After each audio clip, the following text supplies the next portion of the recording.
بسم اللہ الرحمن الرحیم۔ اذا تنازع الفعلان ظاہرا بعدہما، جب دو فعل ایسے اسم ظاہر پر تنازع کریں جو ان دونوں کے بعد ہو۔ دو فعل تنازع کرے اسم ظاہر پر عمل کرنے میں اور وہ اسم ظاہر ان دونوں کے بعد ہو۔ پہلے تنازع فعلان کی تعریف سمجھو۔ تنازع فعلان کی تعریف ہے دو فعلوں کا اپنے بعد واقع ہونے والے ایسے اسم ظاہر پر عمل کرنے کا ارادہ کرنا،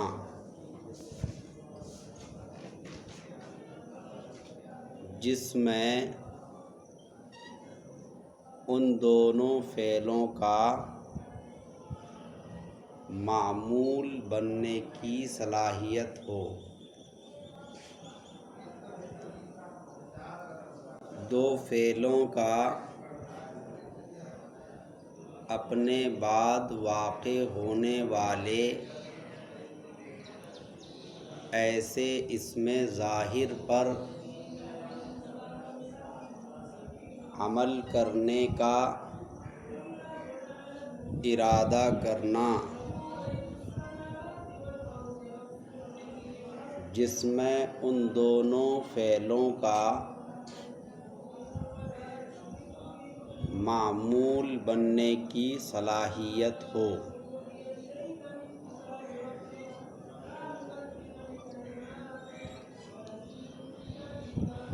جیسے مثال ہے ضربنی و اکرمنی زید۔ اس میں زید ایک اسم ہے، ضربنی اور اکرمنی یہ دو فعل ہیں، اور یہ دونوں فعل زید اسم ظاہر پر عمل کرنے کا ارادہ کر رہے ہیں۔ اس طور پر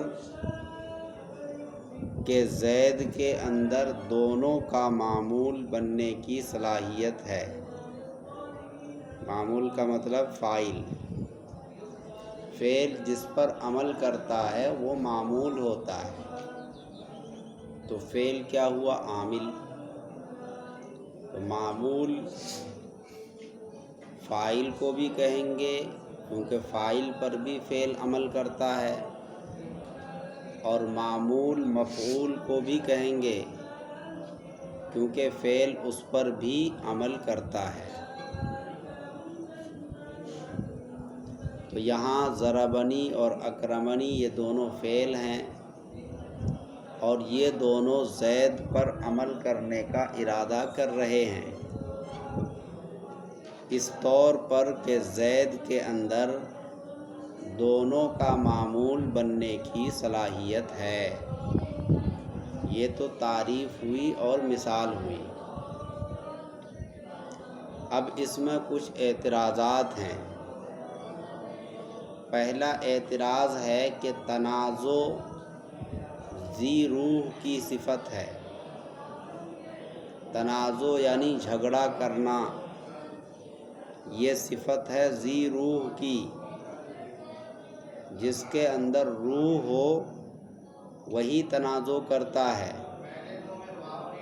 ضربنی اور اکرمنی یہ ذی روح نہیں ہے۔ سمجھ میں آئی بات؟ تو تنازع کیسے صحیح ہوگا؟ اس کا جواب یہ ہے کہ یہ تنازع ارادہ کے معنی میں ہے، یعنی دونوں فعلوں میں سے ہر ایک ارادہ کرے۔ تنازع کس کے معنی میں ہے؟ ارادہ کے معنی میں ہے۔ تنازع ماضی ہے تو پھر یہ ارادہ ماضی کے معنی میں ہوگا۔ دوسرا اعتراض یہ ہے کہ آپ نے کہا الفعلان، یہاں تو بات چل رہی ہے اسم کی، پھر آپ فعل کو کیوں لے کر آئے؟ یہاں بات کس کی چل رہی ہے؟ اسم کی۔ 3 قسمیں ہیں، مرفوعات، منصوبات، مجرورات۔ مرفوعات میں بھی سب اسماء ہیں، لہذا اسم کی بات چل رہی ہے، فعل کا بیان تو 94 میں ہے، تو پھر الفعلان آپ نے کیوں کہا؟ اسی طریقے سے کوئی یہ کہہ سکتا ہے، دوسرا اعتراض، اور دونوں اعتراض کا جواب ایک ہی ہے۔ دوسرا اعتراض کوئی کر سکتا ہے کہ جس طرح تنازع فعل میں ہوتا ہے ایسے ہی تنازع اسم فاعل اور اسم مفعول میں بھی ہوتا ہے۔ سمجھ میں آئی بات؟ تو پھر آپ نے الفعلان کیوں کہا؟ تنازع کو فعل کے ساتھ کیوں خاص کر دیا؟ جیسے زید معط مکرم عمرن، معطن مکرم عمرن، دیکھو معطن بھی آ گیا، مکرم بھی آیا، دونوں اسم فاعل ہے اور دونوں عمل کرنا چاہتے ہیں امر پر، ہے کہ نہیں؟ تو پتہ یہ چلا کہ جس طرح تنازع فعل میں ہوتا ہے ایسے ہی تنازع اسم فاعل یا اسم مفعول وغیرہ میں بھی ہوتا ہے۔ آپ نے تنازع کو فعل کے ساتھ کیوں خاص کر دیا؟ تو دونوں اعتراض کا جواب ہوگا کہ یہ الفعلان العاملان کے معنی میں ہے۔ کس کے معنی میں؟ العاملان کے معنی میں۔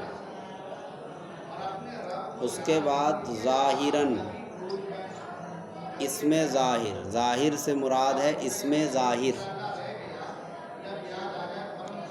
دونوں فعل تنازع کریں اسم ظاہر پر، اعتراض ہوگا کہ اسم ظاہر کی قید کیوں لگائی؟ اس کا جواب یہ ہے کہ اسم ضمیر میں تنازع نہیں ہو سکتا۔ اسم ضمیر میں ضمیر کی آپ نے 2 قسمیں پڑھی ہیں، ضمیر متصل، ضمیر منفصل۔ اسم ظاہر کے بالمقابل کون ہوتا ہے؟ اسم ضمیر، اور اسم ضمیر کی 2 قسمیں ہیں، ضمیر متصل، ضمیر منفصل۔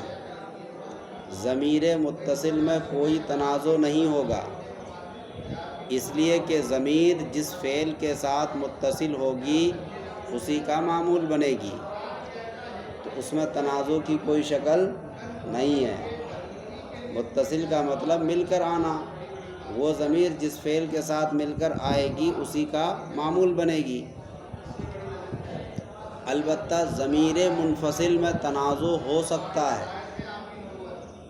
ضمیر منفصل میں تنازع ہو سکتا ہے، لیکن تنازع کو ختم کرنے کے لیے کوئی راستہ نہیں ہے، قطع تنازع کی کوئی شکل موجود نہیں ہے۔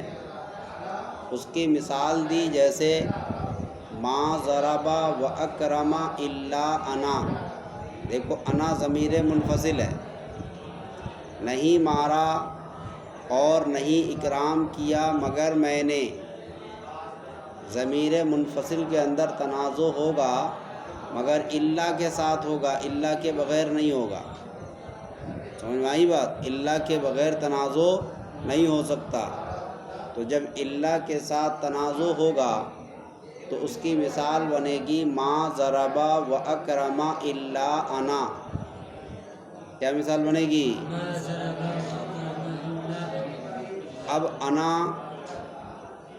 اس انا پر دونوں تنازع کر رہے ہیں، ضربہ چاہتا ہے کہ میں اس کو معمول بناؤں، اکرمہ چاہتا ہے کہ میں اس کو معمول بناؤں، بصریین کے مذہب کے مطابق آپ نے معمول بنا دیا دوسرے فعل کا. بصریین دوسرے فعل کا معمول بناتے ہیں اور کوفیین پہلے فعل کا معمول بناتے ہیں. ابھی اس کی تفصیل ہم بتائیں گے.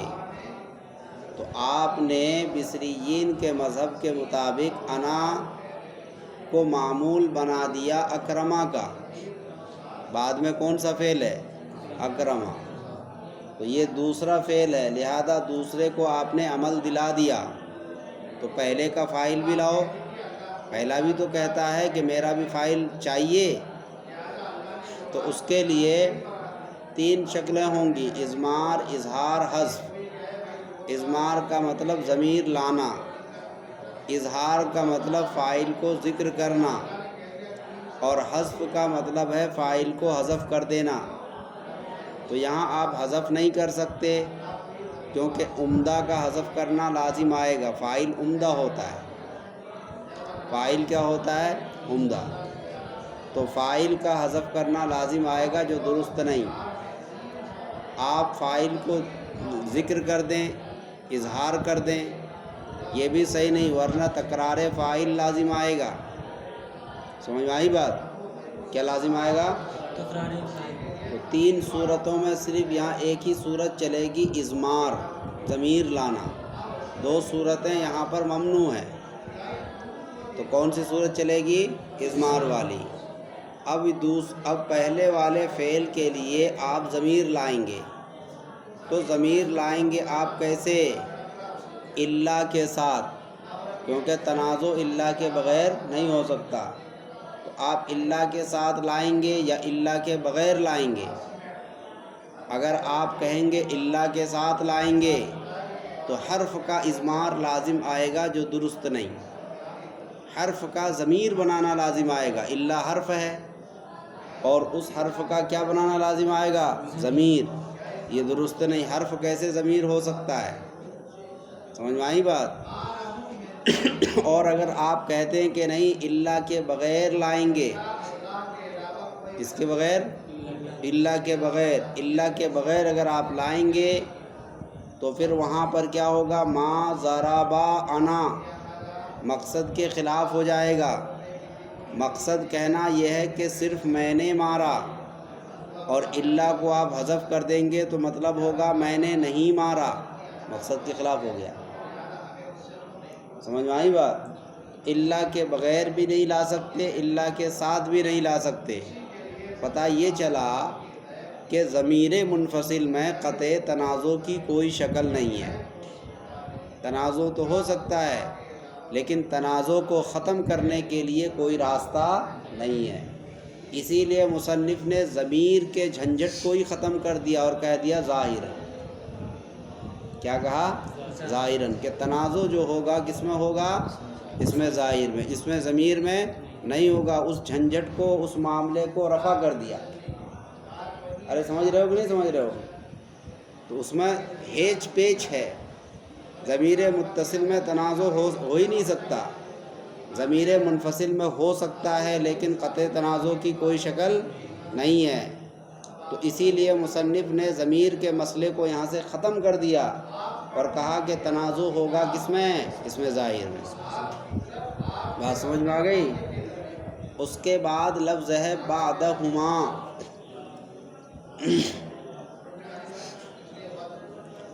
وہ اس میں ظاہر دونوں فعلوں کے بعد ہو. یہ قید کیوں لگائی؟ جو اس میں ظاہر ہے وہ اس میں ظاہر کہاں ہو؟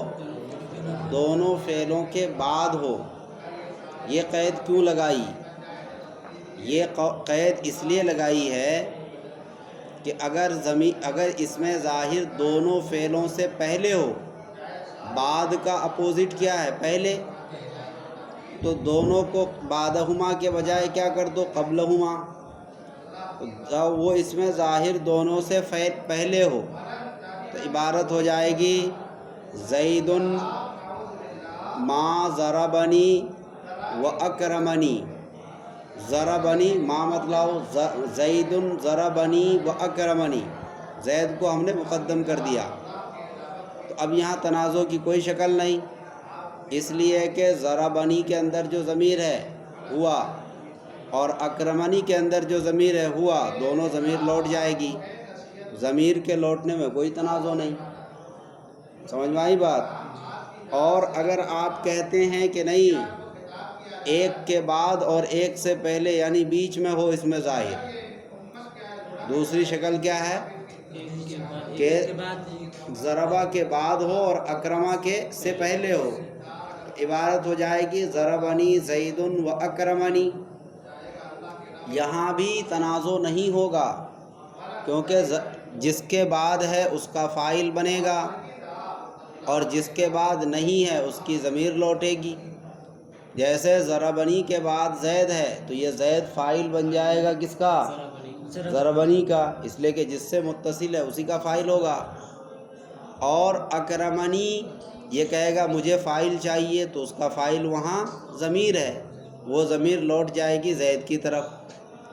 تو یہ دونوں صورتیں اس میں تنازع نہیں ہوتا ہے، اس میں ظاہر کو دونوں سے پہلے لائیں تو بھی تنازع نہیں، ایک سے پہلے لائیں تو بھی تنازع نہیں۔ تو اس کا مطلب یہ ہوا کہ تنازع ہوگا جب دونوں کے بعد ہو۔ اسی لیے علامہ ابن حاجب نے کہہ دیا بعدہما، کیا کہا؟ بعدہما۔ اس کے بعد فقد یکون فی الفاعلیت، تنازع کی 4 شکلیں یہاں بیان کر رہے ہیں۔ کبھی تنازع ہوتا ہے فاعل میں، فاعل میں کا مطلب فاعل بنانے میں، اس کی مثال دی ہے ضربنی و اکرمنی زید۔ یہاں پر ضربنی اور اکرمنی دونوں فاعل کا تقاضا کر رہے ہیں، دونوں چاہتے ہیں کہ زید میرا فاعل بنے۔ وفی المفعولیتی، اور کبھی تنازع ہوتا ہے مفعول بنانے میں، جیسے ضربت و اکرمت زیدن۔ یہاں دیکھو ضربت اور اکرمت دونوں کے پاس پہلے سے فاعل موجود ہے، تو جب فاعل موجود ہے تو اب تنازع فاعل میں نہیں ہوگا۔ اب دونوں زید پر بحث کر رہے ہیں، یہ کہتے ہیں کہ زید میرا معمول یعنی مفعول بنے، اور اکرمتو کہتا ہے کہ یہ میرا معمول یا مفعول بنے۔ سمجھ میں آئی بات؟ یہ 2 صورتیں ہو گئیں۔ تیسری صورت وفی الفاعلیتی والمفعولیتی، کبھی تنازع ہوگا فاعل بنانے میں اور مفعول بنانے میں، مختلفینی، درا حالہ کہ دونوں مختلف ہوں، دونوں مختلف ہوں۔ اس کے اندر 2 صورتیں موجود ہیں۔ ایک صورت یہ ہے کہ پہلا فاعل کا تقاضا کرے اور دوسرا مفعول کا تقاضا کرے، عبارت بن جائے گی ضربنی و اکرمت زیدن، ضربنی و اکرمت زیدن۔ دیکھو ضربنی کے اندر مفعول پہلے سے ہے تو ضربنی چاہتا ہے کہ فاعل میرا کوئی ہو، اور اکرمتو کے پاس پہلے سے فاعل ہے، لہذا یہ چاہتا ہے کہ میرا کوئی مفعول ہو۔ ایک فاعل کا تقاضا کر رہا ہے اور ایک مفعول کا۔ مختلفین کا یہی مطلب کہ ایک فاعل کا کرے تو دوسرا مفعول کا، یا دوسرا پہلا مفعول کا کرے تو دوسرا فاعل کا۔ اب اسی کو الٹ دو، تیسری صورت میں پہلا فاعل کا تقاضا کر رہا تھا اور دوسرا مفعول کا، اس کو الٹ دو، اس کا الٹا کرو، الٹا کیا ہوگا؟ ضربت و اکرمنی زید، ضربت و اکرمنی زید۔ دیکھو پہلا تقاضا کر رہا ہے مفعول کا اور دوسرا تقاضا کر رہا ہے فاعل کا۔ یہ 4 صورتیں ہو گئیں۔ تنازع کی گویا کہ 4 قسمیں ہیں۔ دونوں تنازع کریں فاعل بنانے میں، دونوں تنازع کریں مفعول بنانے میں۔ تیسری صورت پہلا فعل تقاضا کرے فاعل کا، دوسرا فعل تقاضا کرے مفعول کا۔ چوتھی صورت پہلا فعل تقاضا کرے مفعول کا، دوسرا فعل تقاضا کرے فاعل کا۔ یہ 4 صورتیں ہو گئیں۔ اب آ جاؤ فیختار البصریون. بصریون یہ بصرہ سے نکلا ہے. بصرہ ایک ملک بھی ہے اور بصرہ ایک شہر بھی ہے. بصرہ ایک ملک بھی ہے اور بصرہ ایک شہر بھی ہے. حالانکہ ہونا چاہیے بصریون. جب بصرہ سے نکلا ہے تو ہونا چاہیے بصریون، لیکن خلاف قیاس یہ کسرہ کے ساتھ بولا جاتا ہے بصریون. نیچے لکھ دیا ہے بین السطور میں بکسر الباء والقیاس فتحہ. قیاس کا تقاضا یہ ہے کہ اس کا فتحہ ہو. وکان الکسر للفصل بین المنصوب الی البصرۃ، اور کسرہ لانا یہ فصل پیدا کرنے کے لیے ہے اس کی جانب جو منصوب ہے بصرہ کی طرف. اور بصرہ سے مراد وہیہ بمعنی ملک الحجاز، اس سے مراد ہے ملک حجاز. اور والمنصوب الی شہر البصرہ، اور اس کے درمیان جو شہر بصرہ کی طرف منصوب ہے. تختار النحاة المنصوبۃ الی البصرۃ، چنانچہ نحوی لوگ پسند کرتے ہیں اس کو بصرہ کی طرف منصوب کرنے کے. تو یہاں ایک بصرہ تو ملک حجاز ہے اور ایک بصرہ شہر ہے، تو یہاں بصرہ سے مراد شہر ہے. بصرہ سے مراد کیا ہے؟ شہر. تو اب اگر اس کو بھی بصرہ کہیں گے، اس کو بھی بصریون کہیں گے، ملک حجاز کا رہنے والا جو ہوگا، وہاں کے جو رہنے والے ہوں گے وہ بھی کیا ہوں گے؟ بصریون. اور شہر بصرہ کے رہنے والے جو ہوں گے وہ بھی کیا ہوں گے؟ بصریون. تو فرق پتہ نہیں چلے گا کون کہاں کا ہے، یہ ملک حجاز کا ہے یا شہر بصرہ کا ہے. تو نحویوں نے فرق پیدا کرنے کے لیے اپنے شہر کے سلسلے میں انہوں نے کسرہ دے دیا اور کہا کہ بھئی بصریون. یہاں بصریون سے مراد ہے شہر والے، ملک حجاز والے مراد نہیں ہیں. یہ فرق پیدا کرنے کے لیے کہا گیا ہے.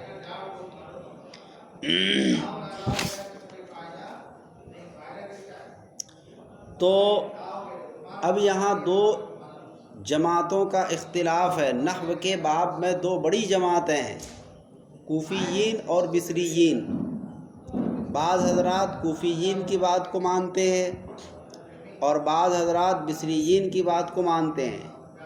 یہ بحث اس لیے آئی کیونکہ احناف کے جو تین امام ہیں، امام اعظم، امام ابو یوسف اور امام محمد، یہ حضرات بھی کسی مسئلے میں جب بحث کرتے ہیں، ان میں سے بعض بصریین کے قول کو لیتے ہیں اور ان میں سے بعض کوفیین کے قول کو لیتے ہیں.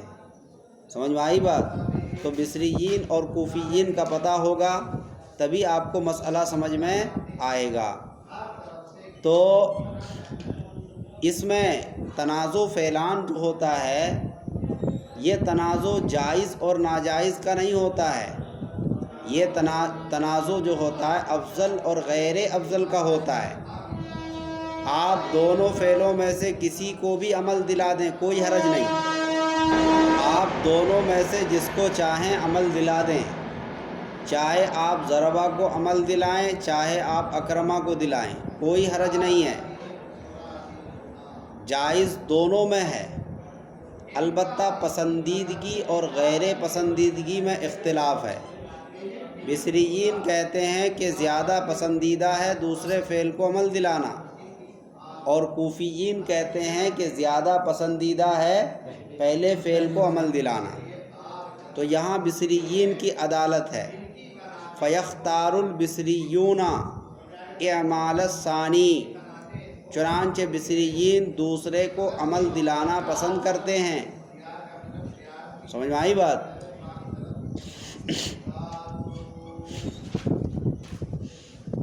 والکوفیون الاول، اور کوفیین اول یعنی فعل اول کو عمل دلانا پسند کرتے ہیں.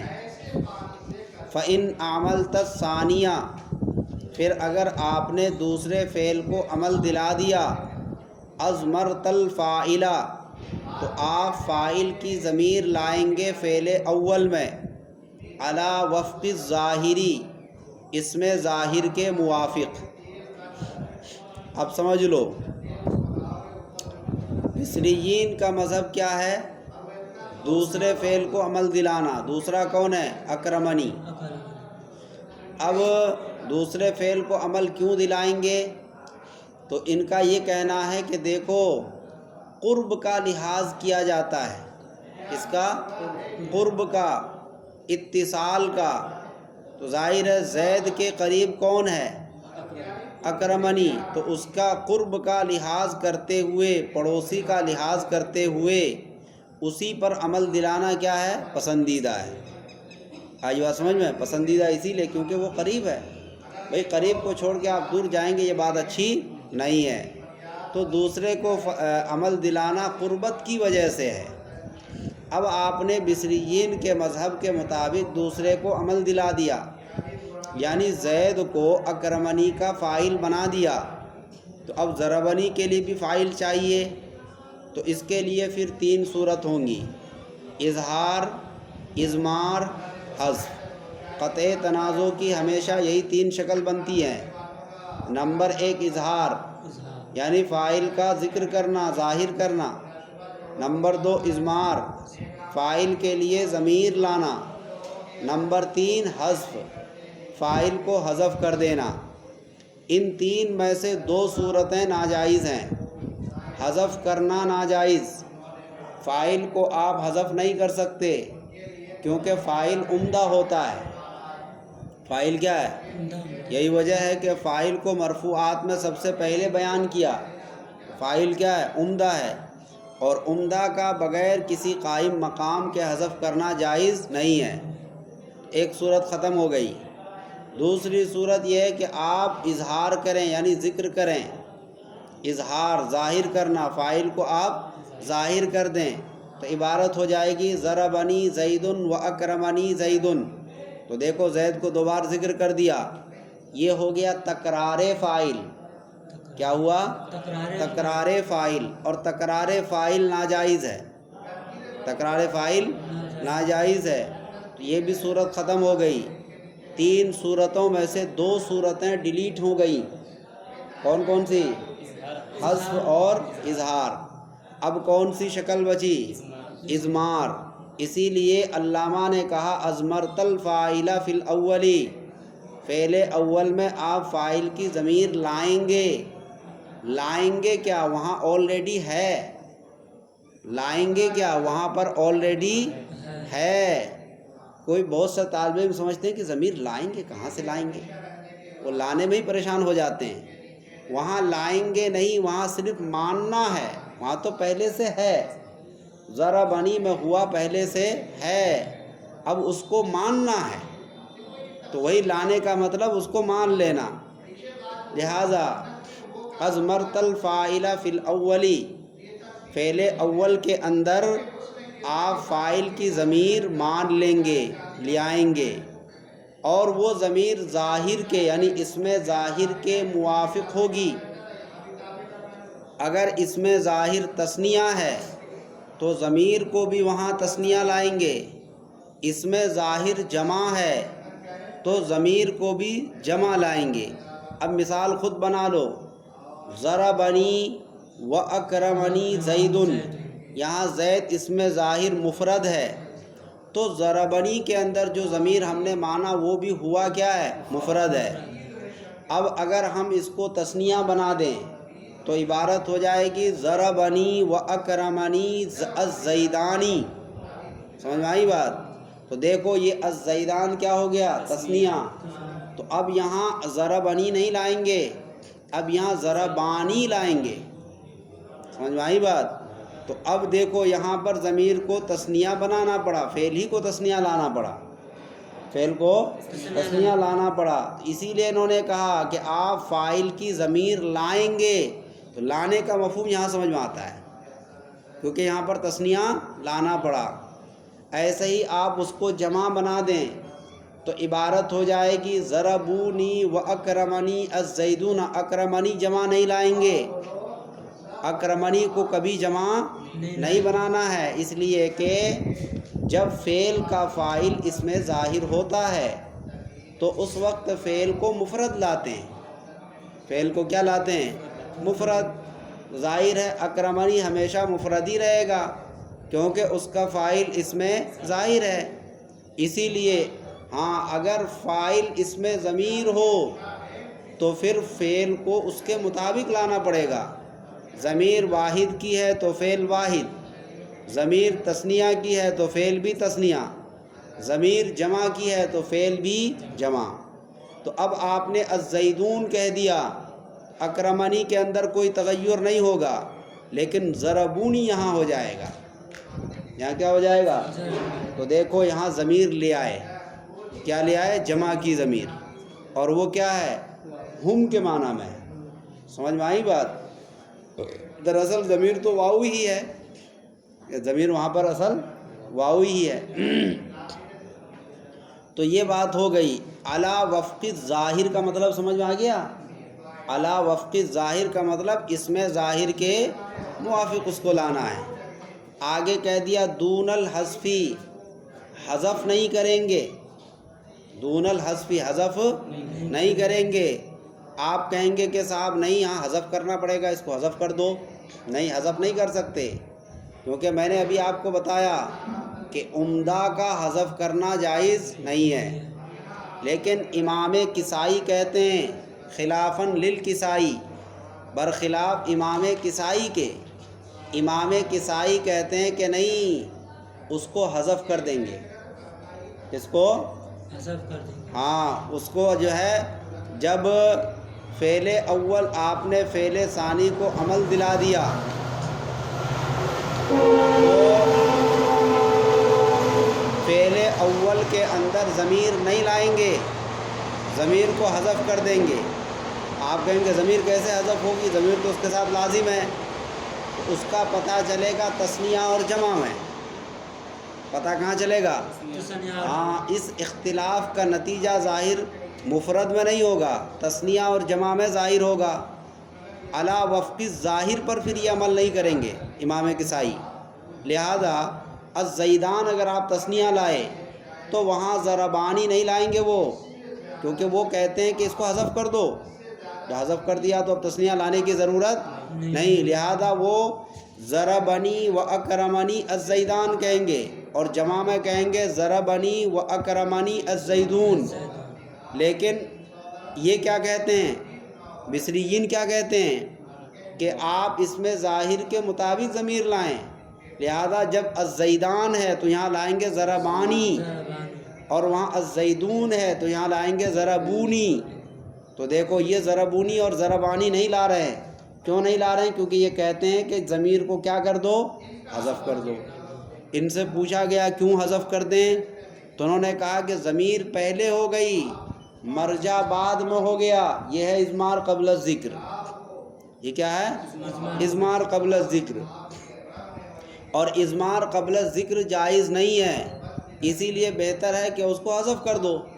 تو ہم نے اس کا جواب دیا کہ دیکھو اضمار قبل الذکر ہے، یہ بات تو آپ کی ٹھیک ہے، یہ بات آپ کی صحیح ہے، مگر اضمار قبل الذکر بشرط تفسیر جائز ہے.